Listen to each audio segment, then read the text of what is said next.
हे आतापर्यंत 1988 पासून आतापर्यंत सावंत कुटुंब त्याच्याशी बांधिलकी दाखवतं आणि त्या पद्धतीने काम.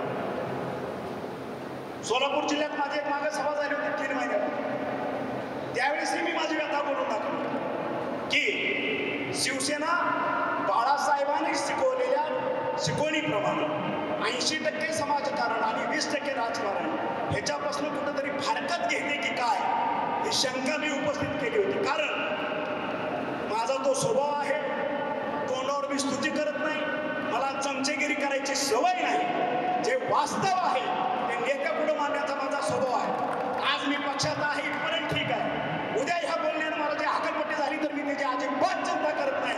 कारण मी जे बोलतो, मी जे वागतो, मी जे करतो ते फक्त आणि फक्त बाळासाहेबांच्या चरणाची शपथ घेऊन टाकतो. 80% समाजकारण आणि 20% राजकारण याला सावंत कुटुंबाची बांधिलकी. आणि मेन व्हाईल आपले सगळे हे पदाधिकारी आज बसलेले आहेत ह्यांच्या साक्षीनं सांगतो. यांनी मला स्पष्ट सांगितलं, साहेब आपल्याला घड्याळाच्या तिकिटावरती वैयक्तिक आपल्या घरातला माणूस नको आहे. आणि त्यांचा तो आदेश, माझ्या शिवसैनिकाचा आदेश मी तो पाळला. आणि दादांना विनम्रपणे सांगितलं, दादा आपण तिकीट कोणालाही द्या, त्या ठिकाणी माझी अख्खी कडवट शिवसैनिकांची टीम घेऊन आपण हा विजय साजरा करू, तिथं कुठेही अडचण येऊ देणार. आणि त्याच्यानंतर दादानी अर्चताईंना बोलून घेतलं, त्यांचा पक्षप्रवेश झाला. त्यावेळेस आपले आमदार साहेब आपल्या पक्षाच्या वतीनं ज्ञानराज चौगले साहेब त्या ठिकाणी होते, ते झालं. आणि त्याच्यानंतर आज हा प्रवास आपला सुरू झाला.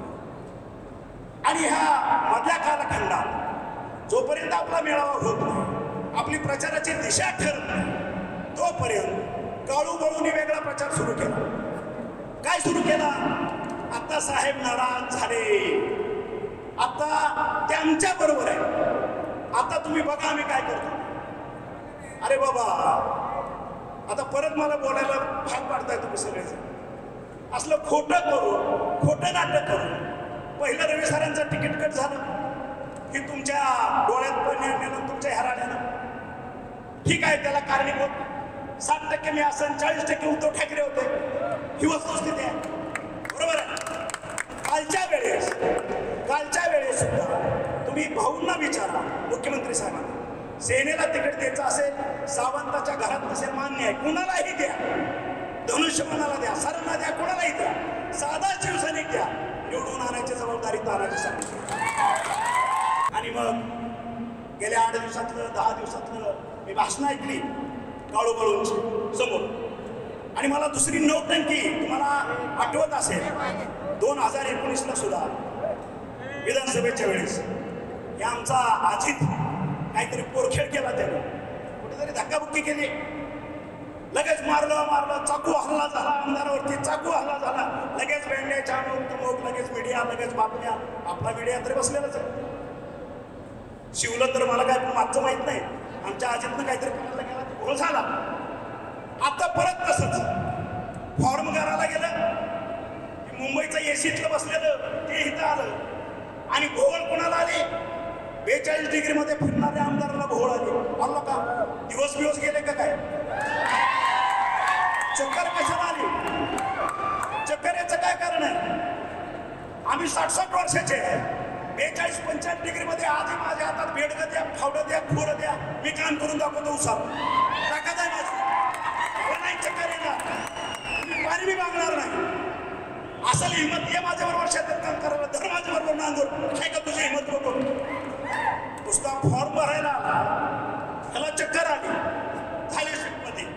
माझी खासदार काळूतला बाळू लगेच बघायला गेला हॉस्पिटलमध्ये, बरे का रे तब्येत तुझी, लगेच मीडिया, लगेच बातम्या.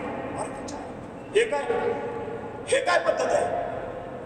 म्हणजे ड्रामा करायची पद्धत. पण आता तमाम धाराशिव जिल्ह्यातला मतदार ह्या काळवळूच्या ड्रामागिरीला फसणार नाही.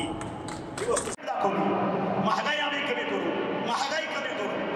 आणि मोदीने कुठं महागाई कमी केली? महागाई वाढली. सर्वसामान्य जनताला काही पोरं ठोरी सोडली, पण ज्या काय माझ्या माता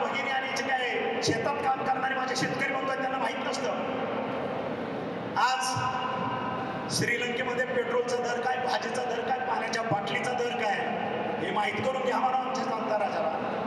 आज आमच्या शेजारी पाकिस्तान आहे, त्या ठिकाणी ह्या सर्व जीवनावश्यक वस्तूंचे बाजारभाव काय बघून घ्या. बांगलादेशामध्ये काय भाव आहेत बघून घ्या, तिबेटमध्ये काय भाव बघून घ्या, चायनामध्ये काय भाव आहेत बघून घ्या, माझ्या नेपाळमध्ये काय भाव बघून घ्या. म्हणजे ज्या वेळेस आपण ग्लोबली बोलायला जातो, ज्या गोष्टी जाणत्या राजांनी सांगितल्या की भाववाढ इतकी झाली, इतकं झालं, ते त्यावेळेस काय बोलले होते 10 वर्षापूर्वी, हे कुठं खरं झालं, त्याने आपला शब्द फिरवला, ते शक्य झालं नाही.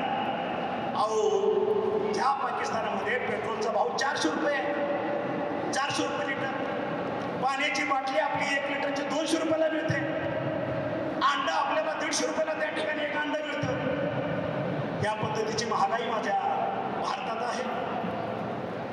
अमेरिकेतलं उदाहरण घ्या, जर्मनीमधलं उदाहरण घ्या, हे तुम्हाला कळत आहे सगळं. पण कुठंतरी मतांतर लोकांना भुलवण्यासाठी वेगवेगळ्या पद्धतीच्या गोष्टींचा अवलंब करायचा, लोकांची मती प्रविष्ट करायची आणि वेळ मारून न्यायची. पण हा माझा सर्वसामान्य मतदार, भारत देशातला आपला मतदार बोलणार नाही, तुमच्या चकव्याला फसणार नाही, याची गॅरंटी आज मी शिवसेनेतर्फे आमच्या नरेंद्रभाई मोदींना देतो. कारण एबीपी माझा, उघडा डोळे बघा नीट.